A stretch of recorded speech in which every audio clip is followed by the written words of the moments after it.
On behalf of the National Entrepreneur Center and Orange County government, welcome to Main Street Profiles, a program that can help you discover the secrets of turning a good idea into a successful business.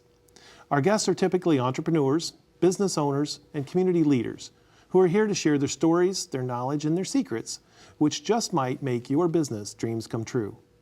I'm your host, Jerry Ross, and thanks for joining us. On today's show, we're going to be chatting with Mr. Charlie Gray, a founding director of Gray Robinson, Attorneys at Law, to learn about his journey to success and how that might help guide your business success too. So let's get started. Hello, Mr. Gray, and thank you for joining us today. Thank you, Jerry. Nice to be here. Well, I want to talk about, in this first segment, about your business and your professional life at Gray Robinson. So it's grown to a firm of 275 attorneys throughout Florida. How did that get started? Well, we have 11 offices around the state, and we have an office in almost every metropolitan area in Florida. It got started really with my father in 1927. He was a lawyer in Orlando. Then I joined him out of law school, Gray & Gray. He died in 1965.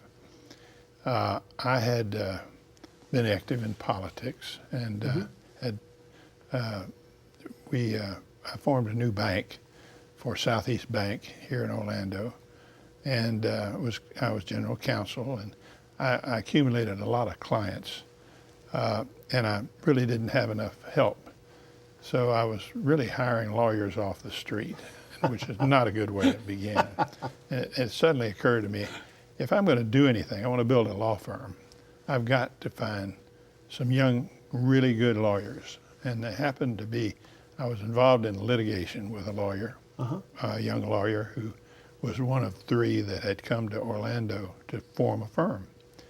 And I asked him after we finished, we settled the case, what he was doing. He said, well, we were here in Orlando, and I just settled the case with the only client we got. And I said, you know, it's a funny thing. I've got some time on my hands. I've got a lot of clients, and you've got a lot of energy. How about your partners? He said, well, we're all kind of looking for something. And I said, well, would you like to sit down and talk? So we had dinner and talked, and they said they would like to join me. So they said, we'll take 50%. How about we take 50% among us, and you take 50%? I said, no, if we're going to make this thing last, I think long term really is the way to think. I said, no, what we'll do is we'll go four ways from the very beginning. We're going to end up that way anyway. And I'm going to take my library, all my equipment, all my clients, I'll put them into the thing for nothing. And that's the way we'll begin. And when we add partners, each partner's got to have as much stock as I have or you have. All partners have got to have an equal amount of stock. So that I had seen law firms that were owned by the founders. Right. And they made a lot of money, but they didn't last. The good lawyers, after a point in time, they wanted to move on, and they did. So I felt that was pretty unique at the time, wasn't it? It was absolutely unique. And so that's the way we started. Lawyers, they rise based on their presence, their ability, not by the amount of stock they have. Right. So that's the way we've been. We got to about 8 lawyers, and I told them I didn't want to have anything to do with administration. But they came to me and said, look, we formed an executive committee, as you know, and it ain't working, so we need a czar. We need somebody to make all decisions. A benevolent dictator. And you're the only one that can do it. So I was drafted. So I was managing partner, making really all the decisions until I found a replacement 20 years later. One of the hardest things that I found in building a law firm was not only finding the right people, but getting above a certain point where you can afford to have the staff support. If you don't have that staff support, you're doing it all yourselves instead of practicing law. Right. And that point, in my experience, was about 20 lawyers. then we could afford to have some staff support. Right. So we were very successful. And Did you know that when you started? Did you at that first dinner, did you have that vision of what it would be today? Or was that something that you just managed it through the years? No, it grew much bigger than I expected. I always expected to be successful. But a lot of the growth in terms of different offices around the state attribute to the managing partner that I selected as a young man, right out of FSU. We were all Gators. I decided we'd have an affirmative action program. I'm bringing some diversity. I made him an offer, and he didn't accept it. He was the first law school student that we made an offer to that didn't accept. And I didn't see him for 3 years. One day I saw him back in the office in the same building, and I said, Biff, what has happened? Why did you take the offer that I gave you? He said, well, I wanted to be a securities lawyer, and you didn't have a securities practice. So I went to Jacksonville with a securities firm and learned the business. I said, well, what are you doing now? He said, well, I'm in a small securities firm in this building. I said, well, come with me now. He says, you still don't have a securities practice. I said, well, come with me. We'll build one around you. So he came. And he was the young man that I had so much interest in seeing. He had a lot of potential. And in I guess it was, well, it was 20 years later, 1992, exactly, I made him managing partner. He has been a great managing partner. I made him managing partner one day, and I went sailing. My wife and I took off sailing to Europe the next day. I didn't want to be around for people to second guess him. And so you didn't have cell phone service, you didn't have email. No, and when we came back, people were looking to him to run the office, the law firm, and I came back, and he was about to merge with a firm in Tallahassee, and I realized that he was a mergers and acquisitions guy. He got in the securities business, and that's what he learned was mergers and acquisitions. Sure. So we set about, he set about, and everybody followed, merging with certain firms that growing the business. Yeah, and we were able to gather some real talent in different offices around the state. So we've been very successful, really. So what do you see for the future of Gray Robinson?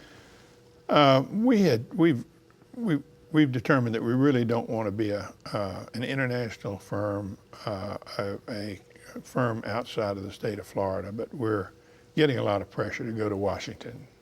We may do that. I know I wasn't too anxious to go to Miami, but that's a center of commerce. Sure. We finally had to go to Miami. Right. And we have an office in Miami, a big office, and one in Fort Lauderdale, and so we're where the action is. And of course, one of the things that I want to be sure we always keep foremost in our minds is we had a banker here in Orlando that I've adopted his slogan, build your bank, build your community, you build your bank. And so I tell all my partners and young lawyers, build your community and you build your firm. And so we want to be active players in every community we're in.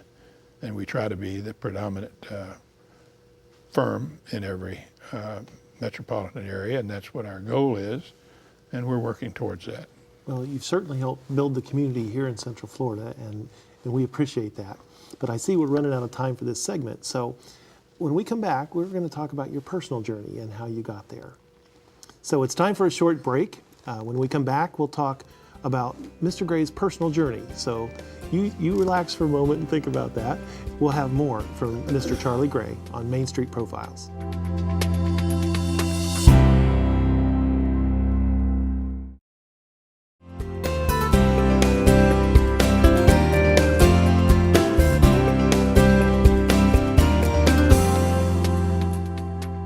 Welcome back.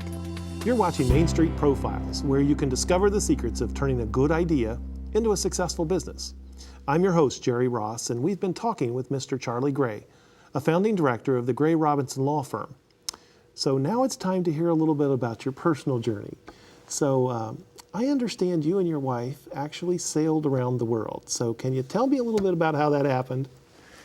Well, I've always wanted to sail, be a sailor, and I always wanted to be a cowboy. So those two things are off my bucket list now. We've checked them off. But Sandra and I had a boat built back in 1987, 54-foot sailboat, and we learned to sail with that boat. Yes. We learned about a rally called the America 500, which was a rally replicating Columbus's sail back 500 years earlier in 1992. We sailed to Spain and sailed back in his exact route. It was put together by a very prominent person in the sailing world, Jimmy Cornell. Well, later, he proposed a sail around the world called the Millennium Odyssey. It was a sail around the world to really connote love around the world. It was a great opportunity. There were about 24 boats involved, and we sailed around the world with other boats. We were not always in sight. Most of the time we were out of sight of the other boats. But it gave us a great opportunity to sail our boat around the world, and we really enjoyed it. And all the places you see and you get to visit, and you're not just a tourist, you go get your groceries where they do, and you have your laundry done, and some laundries are a little bit interesting where they're still using the rocks. They pound their clothes on the rocks. Sure. But we had a wonderful, wonderful time. What a great opportunity to see the world. It is. It was. But were there any tense moments, or were there any? A few, yeah. You can't help but get into weather, and we had an incident that was a little upsetting. That we were in. It's a long story, but we got knocked up on our side by a storm, and we were anchored. And at 4 a.m, we got knocked up on our side, and in an area in North Australia where the salties, the saltwater crocodiles, infest the area, and they very dangerous. So that's a rough way to wake up in the morning. Yeah, I had to go out and put the anchors out to kedge off, and Sandra held a light to be sure that the red eyes weren't coming at me. And right. I came back with all my fingers and toes, and we got off. And so it's not for the faint of heart. That's right. No. Well, it doesn't sound like you choose those kinds of things easily. I understand you're also in the cattle business? Not now. No, we're out of the cattle business, but we got into the cattle business back in 1970. Oh, okay. Got into the purebred business, purebred Santa Gertrudis cattle. It's a breed developed by the King Ranch in the 1940s. We got into it very deep. At one time, we were running 1,000 head of purebred cattle and 1,000 head of crossbred cattle in several ranches. We ranched all of Disney, for example. We had ranches up in Volusia County, and we thoroughly enjoyed it, but I learned something. You know the old story about how to make a small fortune? You start with a large fortune, get in the cattle business. Well, we started with a small fortune, and we damn near went broke, but we had a wonderful time. You learned a lot, right? We were in the cattle business for 35 years and just loved it. Yeah. Yeah. But it's not for the faint of heart either, right? No, when you're in the pen with some big bulls, and you're working all the cattle, it's hard, and at times you wonder whether that bull is going to pay attention to you, right? Or is he going to come check you, try to get you? A little like the courtroom, right? Yeah, you got to be ready for anything. That's right. Yeah. Where did you grow up? Well, I was born in Leesburg, Florida. Yeah. And I moved to Orlando. My parents moved to Orlando when I was in the 5th grade. My father died. My mother remarried Wayne Gray, a lawyer here in Orlando. And I grew up then in Orlando from that time on. My first job, you asked me before, my first job. What was your first job? My first job was selling newspapers, the Orlando Sentinel. At that time, we had the Sentinel and the Evening Herald, I believe it was. But I would go out to the air base, which is now Baldwin Park. That was the Army Air Base, and sell papers in the morning. and sell papers in the afternoon after school. And I paid for all my own clothes. So what did you learn from that first job? I learned that if you're the smallest guy out there, and I was the youngest, you keep your money in your pocket. You don't, I mean, You don't flash money around, right? No, not when they're bigger guys. Would like to try to take it away from you. Right. Where'd you go to school? I went to OHS, and in the 12th grade, I moved over to Ann Elizabeth C's private school. Some friends of mine were in there in that private school, and they got out at 2 o'clock, and OHS got out at 3. And they used to come over and prowl the call, walk in the halls at OHS, and I was very jealous that they were out early. So I talked my parents into letting me go over there. Switch schools. Yeah. But Did you then I went to the University of Florida. I'm a double gator, Yeah. undergraduate and law school at the University of Florida. From your first business, from your running of a law firm, any particular ideas that you say, this is the one thing that made that successful? Absolutely. Pick your people. Pick people who have potential leadership, and don't make things complicated. And so many times you get into so much red tape that people don't have a chance to do what they really do. That was the reason when we got to a level where we could have staff, it helped. And we still don't have near the red tape that we could have in our firm. I call it, somebody says, you've got a lot of lawyers. I said, yeah, I call it a small firm with a lot of lawyers. We try to operate like a small firm and have a lot of collegiality and help back and forth. You know, we have a lot of help. I mean, the older lawyers help the younger lawyers. Right. Well, and a lot of that starts out from how you start. And so from a paper route to running a law firm, there's a lot of those simple rules and principles that still apply. Yep. I see we're coming up on a break here. When we come back, I'd like to have you reflect on your experience and all of those different areas, and then look for your advice that you could offer a viewer that's thinking about starting a business, or maybe is already in business and is looking to learn from some of your lessons learned. And when we return, I want Mr. Gray to share some of his insights and advice with our audience. So stay tuned, and we'll be right back.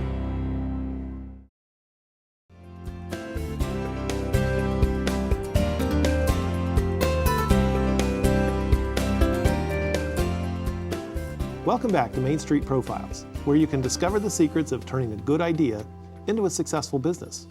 I'm Jerry Ross, and today we're talking with Mr. Charlie Gray, a founding partner of the Gray Robinson Law Firm.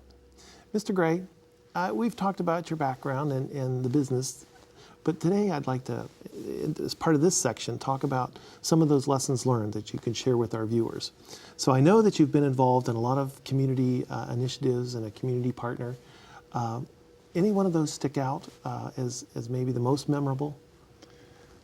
Well, when I was county attorney, I was very involved in building a new convention center. But the thing that is that I really appreciate the opportunity to be involved with is the University of Central Florida. I was involved. I ran the governor's campaign back in 1964, and it was very. He needed to win a re-election in 2 years. They had an off-presidential election time, and we had done such a great job in getting him elected that he came down to Orlando and asked me, "What do you want?" I said, "I want a new university, and I want an east-west expressway." He says, "You got them both."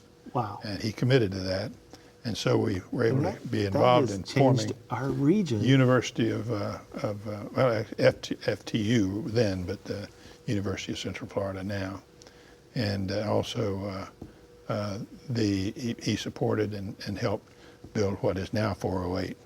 The 408 to actually get back and forth to the university. Yeah, you couldn't get across Orlando in that time, east-west. You just couldn't get. Colonial Drive was the only thing, and so we needed that. What governor was that you? Hayden Burns. Hayden Burns. Governor Hayden Burns, yeah. And so did you have any idea that UCF would grow up like it has? No, No, there are things that you can't foresee, like we're the second largest university in the United States. And I've been involved with the university ever since, from the beginning, in helping to select the first president, Charlie Milliken. Yeah. And then, didn't you have a hand in bringing in Dr. Hitt also? Well, I was on the search committee and the presidential search committee with a number of others. I would like to take credit for that, but it was a big team effort, and Right. we were very proud of our selection. Do you think this is a good time for small businesses to get started here in Central Florida? I think it's a great time. I think it's a great time because technology is moving so fast now, and in that field, you've got so many opportunities. The big problem has been accumulation of capital to support, and that's true with any new business. Mm-hmm. The financial stress of trying to start a new business, that was our problem in starting a law firm. You know, you had to get to a certain point, and so you need some help. We didn't get any help. We did it ourselves. But if you can get some economic help early on, and that's one of the things you're doing, which I want to congratulate you for. Well, thank you. Thank you. That, again, is a community effort that involves a lot of people. And so you hear that theme here in Orlando about partnerships and the universities, the commercial sector, and the government working together. That's unusual, isn't it? I don't know how it is in other communities, but it's been that way from the very beginning with the University of Central Florida. When I was chairman of EDC, and even before that, we went directly to the university when we had some company that we wanted to attract. Our biggest show was the University of Central Florida, Mm-hmm. and it has been and it is now. EDC and the University Economic Development Commission of Mid-Florida and the university are very closely tied together, as well as with the chamber. It takes everybody. It takes a whole community to build what we built. It does. And it's the National Entrepreneur Center is benefiting from that, because not only does it have community partners and sponsors, but it has community organizations that are all focused on helping small businesses grow. So from your experience, and it's been a wide-ranging experience, what kind of advice would you offer to somebody who's maybe thinking of starting a business today? Get good people around you. Get good advice. I tell young lawyers that don't go out on your own right away. Get with a firm that's got the backup that you can learn what you need to learn. Mm-hmm. And that would be true for young people that want to go into different areas of high tech. It always pays to have that kind of mentorship. But if you got to start off on your own, get into something like what you're doing with the Entrepreneur Center and with the University of Central Florida's programs. Is there anything that you've done differently in your career? Anything that you That I would have done differently? Sure. Well, doesn't everybody have something they'd want to do differently? I have a whole list. Yeah, but we've had a great time. I believe that all work and no play makes Jack a dull boy. And my wife, Sandra, and I have enjoyed life. We've done the things we wanted to do. We've just had a great time in a wonderful community. And it's just been a great life. What do you see for the future of Central Florida? Nothing but positive, absolutely positive. We're working right now on a great new program in Osceola County, and it's going to be a big high-tech plus for our community. So there are always new things happening, and if you're just lucky to be in the right place at the right time, you can be part of it.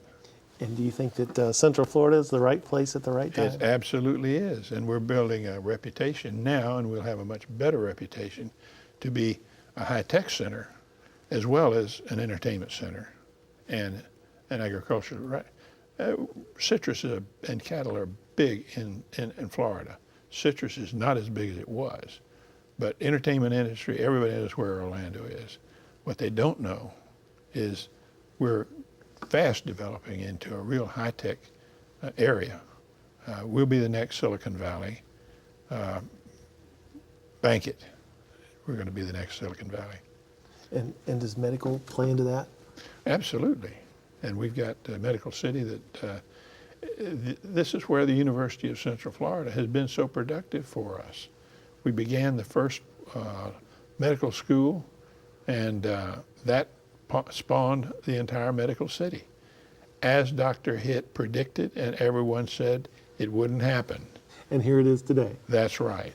John Hitt is the best thing that could ever have happened to our community and to the university, and as a matter of fact, to the education system of Florida. What's next for Charlie Gray and Sandra? Well, I just continue to get involved in things that I enjoy doing. I'm very interested in transportation. I've always been interested in transportation and interested in education. I still am very involved with the University of Central Florida. And Sandra is very involved with the environment, with water issues, with the springs issues. Sure. There are certain things that they grab your imagination, and you know you got to do something about it, so you get involved. Well, I appreciate you being involved in our show today. I know you're busy, and I know you've got a lot of things on your plate, but taking time to be with us today, I truly appreciate. Well, thank you. Once again, I would like to thank Orange County Government and the National Entrepreneur Center for their ongoing support of our business community, which includes this show. And finally, I want to thank you for what you do each and every day to make our community a great place to live, work, and play. Until next time, I'm Jerry Ross, and I will see you on Main Street.